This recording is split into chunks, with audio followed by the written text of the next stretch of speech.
자, 우리 인사하도록 하겠습니다. 주님으로 사랑하고 축복합니다. 네, 주님으로 사랑하고 축복합니다. 네. 네. 자, 오늘 본문 말씀은 비유의 말씀인데 어떤 비유냐면 예수님의 권위에 관해서 비유로 예수님께서 말씀하신 말씀입니다. 먼저 오늘 말씀의 배경은 우리가 지난 시간에 어떤 일이 있었습니까? 예수님께서 어떻게 했죠? 성전에 들어와서 장사하는 사람들을 다 내쫓죠. 상을 엎어버리고 장사하는 사람들을 내쫓잖아요. 내쫓고 나서 뭐라고 말씀하시죠? 내 집은 기도하는 집이다. 또 기도하는 집은 바로 내 집이다 라면서 기도를 강조했습니다. 근데 이제 이것을 지켜본 대제사장들과 그 다음에 레위인들, 그러니까 서기관들이죠. 서기관들, 그 다음에 장로들이 함께 예수님께 와서 뭐라고 얘기하냐면 무슨 권위로 했느냐 이렇게. 무슨 권위로 이렇게 했느냐라고 하면서 그 권위를 준 사람이 도대체 누구냐라고 말하라고 요구를 하게 됩니다. 그러자 예수님께서는 이들에게 야, 그러면 요한의 세례, 요한이 세례를 주지 않았냐? 세례 요한이 이 세례가 하늘로부터 주신 것이냐? 아니면 사람으로부터 주신 것이냐라고 다시 질문을 합니다. 이때 이제 누구예요? 그 제사장들과 그 다음에 서기관들과 장로들이 어떤 반응을 하는지 우리 한번 20절 5절로 한번 가보도록 하겠습니다. 20장 5절이죠. 시작. 그들이 서로 의논하여 이르되 만일 하늘로부터라 하면 어찌하여 그를 믿지 아니하느냐 할 것이요. 자, 대답을 지금 제대로 하고 있습니까? 아니면 지금 어떤 대답을 할지 막 서로 뭐예요? 의논하고 있는 거죠, 지금. 그죠? 네, 의논하고 있는 거예요. 서로 의논하면서 야, 하늘로부터라고 하면 어찌 그를 믿지 아니하였느냐 할 것일 텐데 할 것이요라고 얘기해요. 이게 어떤 의미냐면 세례 요한의 세례가 하나님으로부터 왔다. 하나님께서 주신 권위다라고 인정하게 되면 그러면 이 세례 요한은 누구라는 거예요? 하나님께서 보내신 선지자라는 거죠. 선지자. 그죠? 선지자라는 거예요. 그러니까 이것을 믿어야 되는데 그러면 또 요한이 뭐라고 얘기했냐면 예수님을 메시아, 하나님의 사랑하는 아들이다라고 선포했기 때문에 예수님의 권위도 믿어야 되는 거죠. 그죠? 믿어야 되는 거예요. 근데 여러분 이들은 어땠습니까? 이 세례 요한을 선지자로 인정했어요? 인정하지 않았어요? 인정하지 않았어요. 그래서 헤롯 왕에게 잡혀갈 때 어떻게 했습니까? 어떻게 했어요? 그냥 그대로 잡혀가도록 그냥 방관했어요. 그죠? 방관했어요. 그러니까 여러분 이 세례 요한을 선지자로 믿지도 않았고 또 오히려 자신들의 권위를 대항하는 적으로 여겼죠. 오히려 세례 요한을요. 그렇기 때문에 지금 헤롯 왕에게 넘겨져서 죽게 합니다. 자, 그러면 또 어떤 답이 남았습니까? 예수님께서 두 가지를 얘기했잖아요. 하나 하늘로부터냐? 사람으로부터냐라고 질문했잖아요. 그죠? 자, 그러면 우리 6절 한번 볼게요. 6절. 자, 6절. 자, 우리 대제사장들과 서기관과 장로들이 어떻게 생각하고 있는지 한번 6절 보겠습니다. 시작. 만일 사람으로부터라 하면 백성이 요한을 선지자로 인정하니 그들이 다 우리를 돌로 칠 것이라 하고.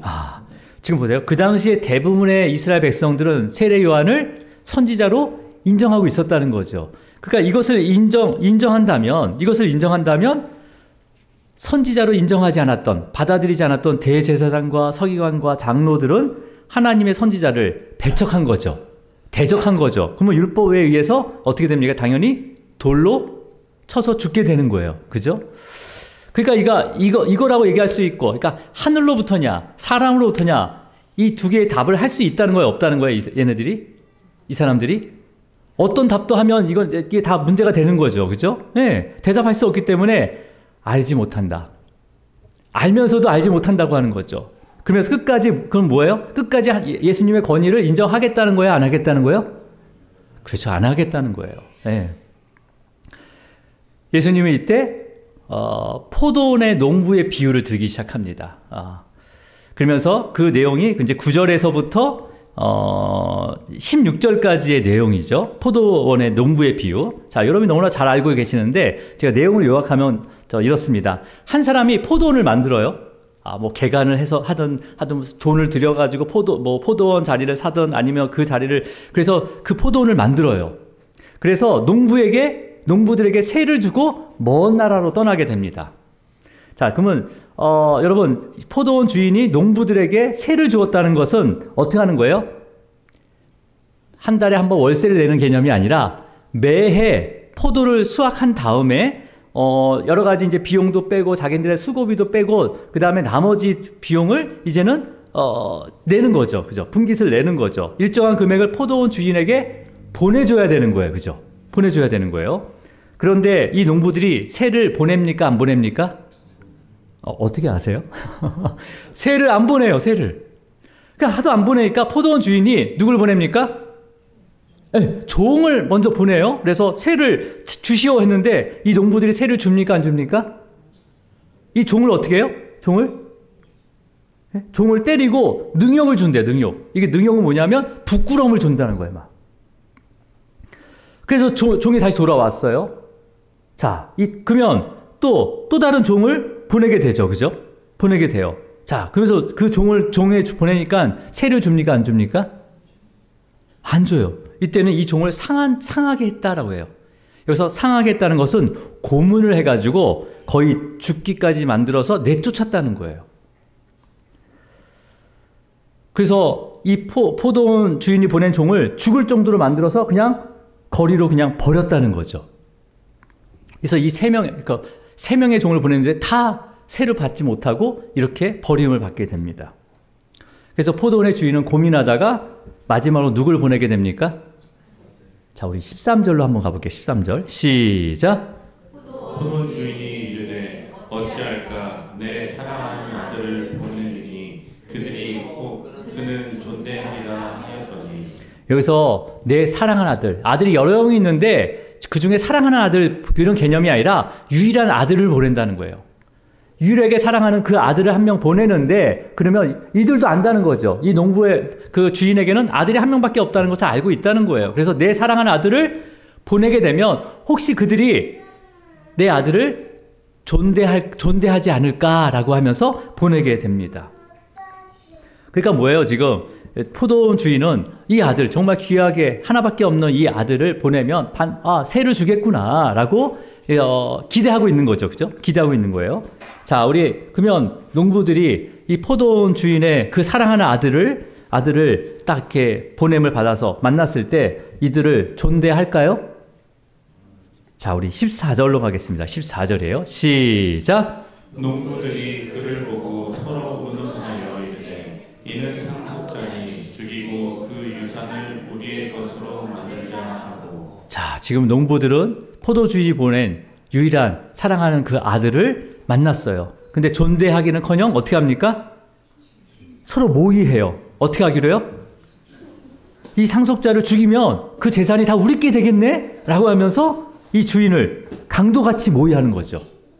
그래서 이 주인의 아들을 잡아서 죽여가지고 포도밭 밖으로 내어 던져버리게 됩니다. 이어서 예수님께서는 이런 상황에서 포도원 주인이 어떻게 하겠느냐. 당연히 이 농부들을 진멸하고 이 포도원을 다른 사람에게 넘겨주지 않겠냐라고 말씀하시면서 비유를 마치게 됩니다. 여러분, 이 비유를 그 당시에 누가 들었죠? 제사장과 서기관과 장로들, 그 다음에 뭐 제자들도 옆에 있었고 많은 또 몇몇 무리들이 있었을 거예요. 근데 누구도 대답해봐라 뭐 얘기도 하지 않았는데 어떤 반응을 하는지 한번 볼게요. 자, 우리 16절로 한번 가볼게요. 16절 시작. 와서 그 농부들을 진멸하고 포도원을 다른 사람들에게 주리라 하시니 사람들이 듣고 이르되 그렇게 되지 말아지 하거늘. 네, 보세요. 지금 예수님께서 비유를 쭉 말씀하시는데 질문도 하지 않았어요. 그 비유를 쭉 듣던 사람들이 그냥 하나같이 자연스럽게 야, 그렇게 하면 안 되는데 라고 하면서 그냥 자연스럽게 말하는 거예요. 저 죽일 놈들이 있나 뭐 이렇게 갑자기 그냥 뭐 물어보지 않았는데 그냥 반사적으로 이렇게 반응하고 있는 거예요. 그러지 말아야 돼. 그렇게 되지 말아야 되는데. 자, 그러면 이게 그렇게 되지 말지니다 라고 이렇게 얘기하는 의미가 어떤 의미일까요? 지금 누구의 잘못이라고 얘기하고 있는 거예요? 농부를 진멸한 포도원 주인이 잘못이라는 거예요? 아니면 뭘 얘기하는 거예요, 지금? 그렇게 되지 말지니. 이 농부들이 주인의 권위를 인정해서 세를 당연히 줘야 되는데, 그걸 주지 않으니까 당연히 그렇게 진멸한 거 아니냐. 그러면 누구의 잘못을 지적하고 있는 거죠? 주인이에요? 아니면 포도원의 농부들이에요? 그렇죠. 농부들이 잘못했기 때문에 진멸된 거잖아요. 아니, 그 주인이 진멸했다고 해서 주인을 지금 지적하는 거예요? 그 원인을 제공한 건 뭐예요? 포도원의 주인의 권위를 인정하지 않고 종들도 능욕하고 때려 죽이고 아들까지도 죽인 이 농부들이 그렇게 하지 말았어야 되는데 라고 얘기하고 있는 거죠. 다. 그죠? 우리는 이 비유를 포도원 농부의 비유라고 말하고 있습니다. 그죠?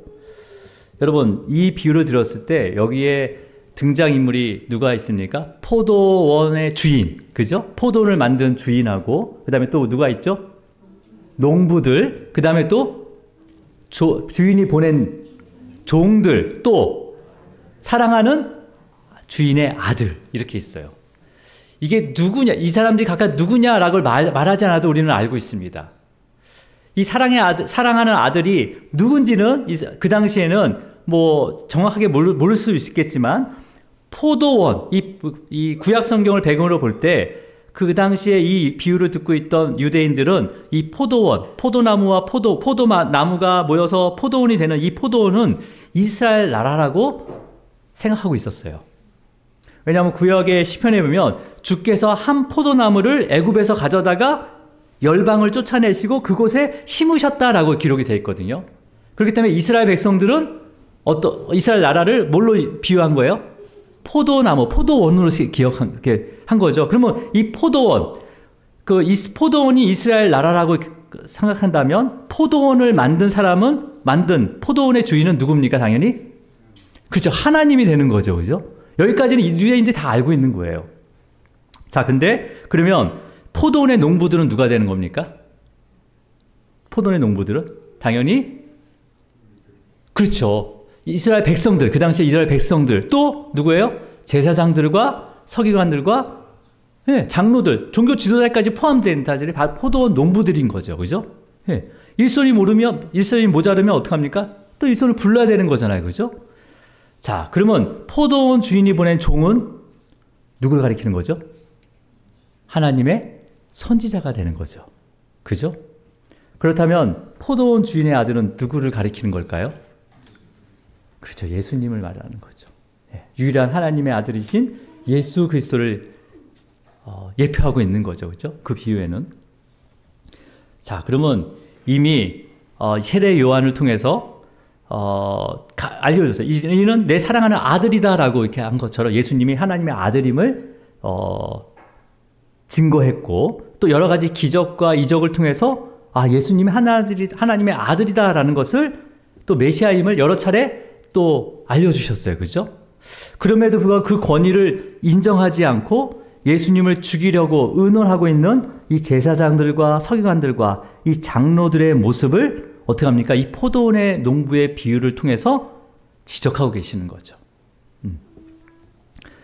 자, 그러면 예수님께서 이 비유를 마친 다음에 시편 말씀을 인용해서 다시 말씀하시는데 어떤 말씀이냐? 오늘 그 본문절입니다. 그 말씀이. 자, 우리 17절을 먼저 읽어볼게요. 시작. 그들을 보시며 이르시되 그러면 기록된 바 건축자들의 버린 돌이 모퉁이의 머릿돌이 되었느니라 함이 어찌이냐. 네, 이게 시편 118편 22절을 인용한 말씀인데, 여기서 보세요. 그들을 보시고 이르시되, 그들은 누구죠? 그들, 제사장들과 그 다음에 서기관들과 장로들, 그죠? 그들을 보시면서 기록된 바 건축자들이 버린 돌이 모퉁이의 머릿돌이 되었느니라 하면 어찌미냐라고 이렇게 다시 물어봐요. 그러면 여러분, 여기서 건축자들은 누구죠? 건축자? 바로 그들을 보시면서 건축자들이 버린 돌. 그러니까 건축자들은 누구를 가리키는 거야? 그들을 가리키는 거고, 그들은 제사장들과 서기관들과 장로들을 얘기하는 거죠. 그죠? 장로들이 버렸대요. 누굴 버렸어요? 그죠? 버린 돌은 바로 예수님을 가리키는 거죠. 자, 그러면 여러분, 건축자들이 왜 돌을 버렸을 거예요? 모퉁이의 머릿돌로 사용하지 않고, 예수님을 모퉁이의 머릿돌로 사용하지 않고 그 돌을 왜 버렸을까요? 그 권위를 인정하지 않았을까요? 자, 우리나라의 건축물은요, 여기서 이제 머릿돌이라고 했는데, 우리나라 이제 보통 이 머릿돌은 어디에 사용되는 거죠? 지금 사전적인 의미는 이 머릿돌은 모든 건축이 하나 세워지면 그 앞에 그 건축이 언제부터 지어지고 누가 세웠다라는 그런 안내문을 돌로 기록한 것이 머릿돌이라고 하는데, 이 머릿돌, 이 이스라엘 여기 성경에 쓰여진 이 머릿돌은요, 그런 머릿돌이 아니라 매우 중요한 돌이라는 거죠. 그러니까 원어적으로도 헬라어나 히브리어도 굉장히 중요한 장소에 놓여지는 돌을 머릿돌이라고 합니다. 그러면 건축에서 가장 중요한 자리에 놓여지는 돌은 어떤 돌이죠? 주축돌이라고 해요. 그죠? 그러니까 바닥을 기둥을 받치는 그 받침대의 역할을 하는 돌을 얘기하는 거죠. 지금도 우리 고택을 가면, 고택을 이렇게 방문하게 되면 땅을 안 파고 아주 평평한 돌을 큰 거를 바닥에 대고 그 위에 기둥을 올려서 합니다. 올려서 집을 지어요, 지금도. 그래서 전주에 있는 고택을요, 다 분해할 수가 있다는 거예요. 분해해가지고 인천에다 지을 수 있다는 거예요. 그러니까 인천에 어디죠? 그 구청 뒤쪽에 가면 그 고택 식당이 있습니다. 고택으로 만든 식당이 있는데 이것을 그 주인이 저기 전주에 가서 사왔대요. 집을 사가지고 걷다가 세워놨다고 해요. 한정식 집인데 그게 진짜 몇백 년 된 고택이라는 거예요. 돌부터 기둥까지 다 사와가지고 똑같이 걷다가 세운 거예요. 분해해가지고. 그러니까 여러분, 지금 여기서 성경에서 말하는 이 머릿돌은 뭐예요? 가장 중요한 장소, 기둥을 세울 수 있는 바로 주축돌을 얘기하는 거죠. 자, 그러면 여러분, 그러니까 이 머릿돌은 건물을 짓는데 가장 중요한 기준이 되는 돌이기도 합니다. 그죠? 기준이 되는 돌이라고 가장 중요한 머리 역할을 하는 돌이기도 합니다. 그래서 히브리어 원어적인 해석은 머리라는 의미도 같이 들어가 있어요. 자, 그러면 뭘 얘기하는 거죠? 모든 건축에 가장 중요하고 머리가 되는 거고, 그 다음에 기준이 되는 것은 누구라는 거예요? 바로 예수님이라는 거죠. 우리도 인생을 건축으로 지어져 가는 것처럼 비유한다면 그 기준은, 그 바닥은, 그 머리는 누가 돼야 된다는 거예요? 그렇죠. 예수님이 돼야 된다는 거죠. 그러니까 당시에 건축자들이 돌을 버렸다는 것은 누구의 기준으로 버린 거예요? 건축자들이 그 돌을 버렸대요. 건축의 머릿돌로 사용할 돌을 버렸다는 거예요. 그러면 누구의 기준으로 버린 거예요? 건축자의 기준으로 버린 거죠. 건축자가 버린 거잖아요. 머릿돌로 사용할 수 있는 이 머릿돌을 버린 거예요. 그럼 누구의 기준이라고요? 건축자. 이 건축자는 누구예요? 제사장들과 서기관들과 장로들. 그러니까 장로들의 그들의 전통과 그들의 그 기준, 삶의 기준에 부합되지 않는다고, 자기 가치관에 맞지 않는다고 예수님, 우리의 중요한 그 머리가 되시고 삶의 기준이 되시고 그런 예수님을 어떻게 했다는 거예요? 버렸다는 거예요. 예. 그러니까 예수님께서 가르치고 권면한 그 모든 말씀들이 종교 지도자들이 가지고 있던 어떤 전통과 기준, 또 나의 어떤 그런 나의 그 삶에 유익하지 못하니까, 맞지 않으니까 어떻게 하겠다는 거예요? 버렸다는 거예요. 무시했다는 거죠. 그 권위를 인정하지 않았다는 거죠. 여러분, 앞으로 예수님의 그 복음을 전하는 제자들도요, 세상으로부터 어떻게 됩니까? 버림을 받게 되어 있어요. 왜? 세상의 기준으로는 예수님의 그 말씀과 가르침은 맞지 않거든요. 부합되지 않거든요. 그리고 핍박을 받아서, 능욕을 받아서 죽음으로 내쫓기게 되기도 합니다. 그런데 역설적인 것은요, 기독교의 모든 신앙과 믿음이 그 버린 돌에서부터 시작됐다는 거예요. 여러분, 주님은 교회에 뭐가 되시죠? 머리가 되십니다. 이 머리라는 단어가 바로 이 모퉁이의 뭐요? 머릿돌이라는 머릿돌. 예. 그러니까 주님은 머리가 되시고 또 주님의 몸된 이 교회에 대해서 여러분은 어떤 요구를 하고 있을까요? 어떤 요구를 합니까? 주로? 주님한테 요구하는 거 있잖아요. 그죠? 어떤 요구를 합니까? 주로? 어떤 요구를 하고 있죠? 주님 말씀을 정말 잘 가르쳐 주십시오. 아니면 내가 그 말씀을 배울 수 있도록 시간을 내주십시오. 이런 요구를 많이 합니까? 아니면 요즘 문화와 좀 흐름에 맞게 좀 교회가 좀 이렇게 세워졌으면 좋겠습니다. 이런 요구가 있습니까? 아니면 너무 또 교회가 보수적이고 딱딱한 분이 있어요. 좀 이렇게 부드럽고 좀 이렇게 다릇다릇하게 한번 해보면 어떨까요? 뭐 이런 요구도 있을 수 있고, 아니면 내 기준에 맞지 않아서, 내 기준에 맞지 않다고 그 권위를 인정하지 않을 수도 있는 거고, 또 심지어는 주님이 세우신 그 모든 권위도 무시할 때가 있어요, 없어요? 여러분, 교회와 이 교회의 몸이 된 이 성도들은 주님의 그 권위를 인정하시기 바랍니다. 주님을 머리로 삼으시기 바랍니다. 주님을 나의 삶의 기준으로 삼으시길 바랍니다. 예. 예수님께서는 어떻게 늘 말씀하셨습니까? 늘 자기를 부인하라고 했어요. 자기의 요구를 말하라고 한 것이 아니라 자기를 부인하라고 했어요. 또 뭐라고 가르치셨습니까? 예? 세상의 권위를 붙잡으라고 했습니까? 아니면 그 권위조차도 내려놔야 된다고 했습니까? 예. 그 다음에 자신의 요구를 주장하라고 했습니까? 아니면 너의 주장을 내려놓고 하나님의 말씀에 순종하라고 했습니까?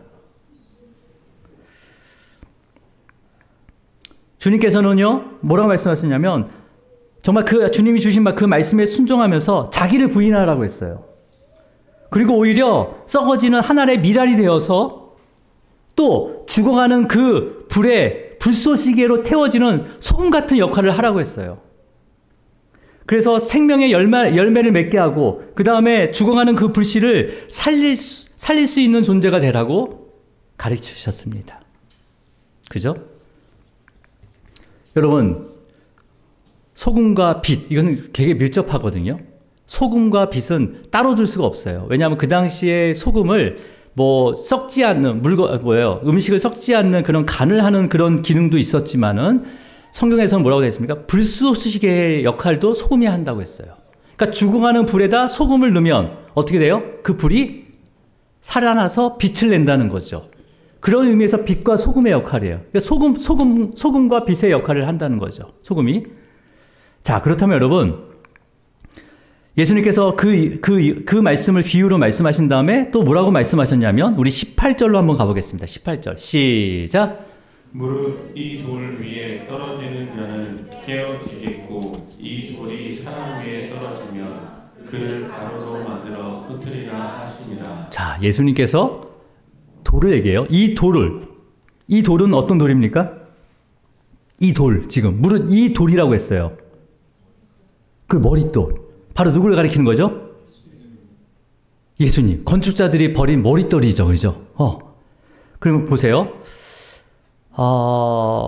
그러면 여러분, 이 돌 위에 떨어지는 자라고 해요. 떨어지는 자. 그러니까 그러니까 머릿돌 대신 그 주님 위로 떨어지는 자는 어떤 자를 얘기하는 거죠? 예수님보다 높고자 하는 자죠. 이해하셨어요? 자, 봐. 예수님이 무슨 돌이라고 했습니까? 건축자들이 버린 돌인데, 원래는 이 돌이 어디에 사용돼야 돼요? 모퉁이의 머릿돌, 기준이 돼야 되고 반석이 돼야 된다는 거죠. 근데 그 반석 위에 떨어지는 자가 있대요. 그러면 그 자는 어떤 자예요? 예수님보다 높고자 하는 자거든요, 사실은요. 교만한 자라는 거죠. 그러니까 예수님의 권위를 인정하지 않고 말씀에 순종하지 않으면 어떻게 된다는 거예요? 떨어진 자는 어떻게 되겠다고요? 그 인생이 깨어지는 거예요. 그 집이 무너지게 된다는 거죠. 자, 하반절에 뭐라고 돼 있습니까? 또 뭐라고 돼 있어요? 하반절에 이 돌이 사람 위에 떨어지면. 자, 근데 그러면 이 돌 밑에 누가 있다는 거예요? 이 돌이 사람 위에 떨어진대요. 지나가다가 갑자기 예수님이 떨어져가지고 그것을 뭐 가루로 만드는 그런 개념이 아니라 지금 뭘 얘기하죠? 모퉁이의 머릿돌에 대해서 얘기하고 있잖아요. 모퉁이의 머릿돌은 어디에 딱 위치해야 돼요? 기둥이 세워지는 곳에 딱 위치해야 되는데 그곳에 예수님이 기준으로 반석으로 있는 것이 아니라 누가 있는가요? 누가 있는 거예요? 사람이 있는 거예요. 사람이. 그러니까 내 기준이 거기에 가 있는 거예요. 즉 뭐예요 지금? 그러니까 내 삶의 기준이 모든 삶의 기준이 예수님이 돼야 되는데 내가 삶의 기준으로 살아가고 있다는 거죠. 그곳에서. 근데 결국 거기에는 누가 세워져야 되는 거예요? 예수님이 모퉁이의 주축돌이 돼야 되는 거잖아요. 머릿돌이 돼야 되잖아요. 그러면 그곳에 예수님이 딱 오시면 이 밑에 있는 이 돌은 어떤 돌일까요? 모래로 뭉쳐진 단단한 돌일 거야 아마. 그 위에 예수님의 그 모퉁이 돌, 주춧돌이 딱 오지면 그 모래처럼 단단해진 그런 자신과 그런 자기의 어떤 아집과 교만함을 뭉쳐진 모래가 딱딱 굳어져서 정말 단단한 돌같이 생긴 것이 그 주춧돌 자리에 딱 있다 보면 예수님이 그 위에 다 올 수밖에 없는 거죠. 그러면 그 밑에 있는 돌은 어떻게 돼요? 여러분, 해봤죠? 이런 실험 해봤죠? 막 단단하게 생긴 흙덩어리, 돌처럼 된 단단한 흙덩어리를 딱 놓고 바위돌로 한번 탁 눌러봤어요? 그럼 어떻게 됩니까? 가루가 돼서 산산이 흩어지게 됩니다. 예. 흔적도 없이 사라지는 거죠. 그게 바로 모래 위에 지은 집이에요, 이게. 그러니까 단단한 주축돌에 기둥이 세워져서 건축되어져야 될 그 집이 자기 기준과 자기의 삶의 어떤 그런 모습으로 거기에 내가 주인이 되는 거죠. 내가 반석이 되려고 하는 거예요. 그럼 결국 예수님 오시면 그 돌은 어떻게 해요? 부서지게 돼 있습니다. 이 돌이 이 사람 위에 떨어지면 그를 가루로 만들어 흩으리라 라고 말씀하신 거죠. 예. 여러분, 저 여러분도 얼마든지 대제사장들과 서기관들과 장로들처럼 하나님의 주권을 또 하나님의 권위를 무시하고 자기 기준으로 판단하고 결정하고 살아갈 때가 있을까요? 없을까요? 있어요. 네. 내가 그리스도인으로 부름을 받았는데 삶의 방식은 하나도 안 바뀐 거죠. 그냥 세상이 야 이게 맞는 거야 하면 그걸로 쫓아가는 거예요. 정말 말씀에서 예수님께서 가르치신 말씀, 예수님께서 권면한 그런 여러 가지의 그런 삶의 방식을 생각지 않는 거죠. 그 권위를 완전히 무시하는 거죠. 그런 모습이 있습니까? 없습니까? 우리가 지난 주일에 우리가 이웃에 대한 관점을 바꿨어요. 그죠? 바꿨어요. 근데 여전히 여러분의 이웃은 누굽니까? 나랑 친하고, 나를 좀 뭐예요? 좀 이렇게 나를 좀 인정해주고, 나를 사랑해주는 그런 사람으로만 이웃으로 만들려고 하는 마음이 여전히 남아있다는 거죠. 근데 예수님의 말씀은 뭐예요? 정말 구원이 필요한 그런 자비가 필요한 자의 이웃이 되어주라는 거잖아요. 세상 사람들은 다 자비를 이 사람은 악한 사람, 이 사람은 도와줄 수가 없어 하면서 다 밀어내지만 그리스도인들은 이 자가 어떤 죄인이든 어떤 살인자든 어떤 범죄를 가졌든 구원을 이룰 수 있도록 이웃이 되어져야 된다는 거죠. 이건 어떤 기준이에요? 나를 부인하는 거예요. 이게. 보세요. 모퉁이의 머릿돌은 누가 되어야 된다고요? 예수님이 되어야 되는데 그 자리에 누가 있는 거예요? 그죠? 내가 있는 거예요. 내가. 내 자신이 주인 노릇하려는 거죠. 네. 여러분 교회도 마찬가지입니다. 교회의 머리는 누굽니까? 예수님이에요. 교회의 모든 권위는 예수님으로부터 시작됩니다. 그래서 우리는 예수님의 말씀으로 또 성령 안에서 하나가 되어야 된다는 거죠. 연합이 돼야 되는 거예요. 네. 이것을 예수님께서는 계속해서 말씀하고 계시는 거죠. 자, 그렇다면 여러분, 물론 제자들도 아니면 저와 여러분도 예수님께서 주신 이 권위를 우리가 인정하지만 이 인정함을 통해서 세상에게 무시를 당하고 버림을 받고 핍박을 받을 수 있습니까? 없습니까? 있죠. 조롱당하죠. 그러면 예수님께서는 지금 저와 여러분이 어떤 돌이 되기를 원하고 계실까요? 오늘 모퉁이의 머릿돌. 예? 자, 제가 그럼 예시를 알려드릴게요. 1번, 돌 위에 떨어지는 돌. 그러니까 돌 위에 떨어지는 돌. 2번, 모래로 똥똥 묻혀진 돌인데 모퉁이의 머리털 자리를 버티고 있는 돌. 3번은 주님과 연합된 모퉁이의 머릿돌.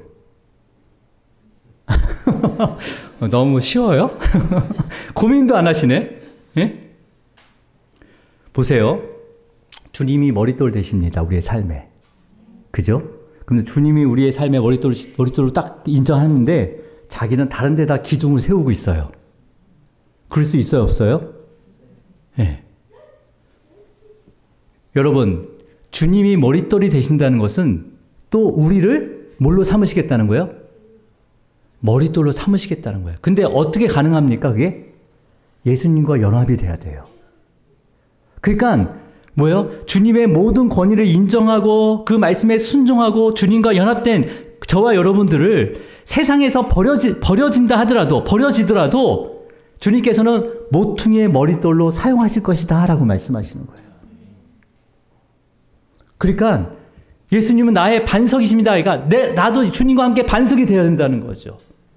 그래서 그 삶이 세워져야 되는 거예요. 여러분, 먼저 주님이 어떤 말씀을 하시든 아멘 하면서 순종하기를 축복합니다. 네. 그때마다 주님이 우리와 함께 하셔서 우리의 모든 삶의 그 모퉁이마다 머릿돌이 되어주신대요. 근데 주님만 머릿돌이 되신 게 아니라 우리와 함께 머릿돌이 되어주신대요. 네. 그러니까 내 삶의 기준으로 내세우면 그 머릿돌은 어떻게 해요? 진짜 머릿돌이 왔을 때 다 부셔지고 어떻게 합니까? 그 삶이 깨어지게 돼 있어요. 근데 주님과 연합된 그런 삶을 통해서 내가 내 삶의 머릿돌로 또 주님과 함께 그곳에 딱 서 있는다면 그 집은 어떠한 풍파에도 어떠한 바람에도 무너져요? 안 무너져요? 안 무너진다는 거죠. 안 무너진다는 거죠. 네.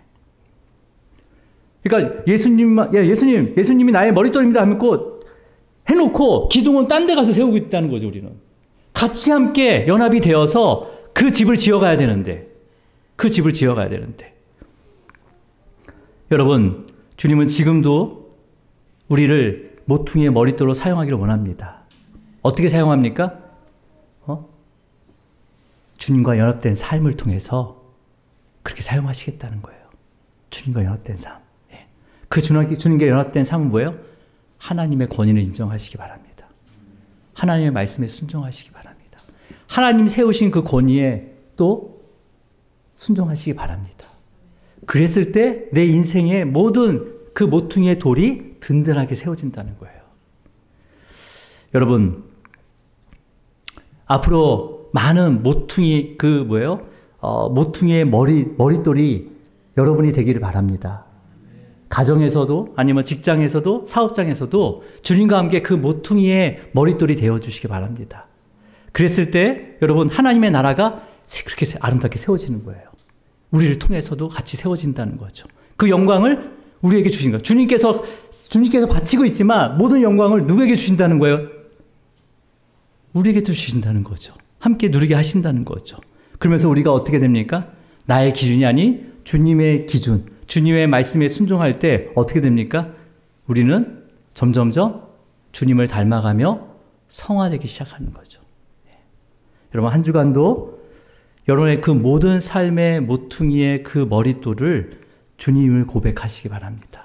나의 삶의 기준, 또 주님의 모든 권위를 인정하며 순종하러 나갈 때, 주님과 완전한 연합이 되었을 때 주님께서는 우리를 모퉁이의 머릿돌로 세워주시고 또 하나님의 나라를 아름답게 세워가실 줄 믿습니다.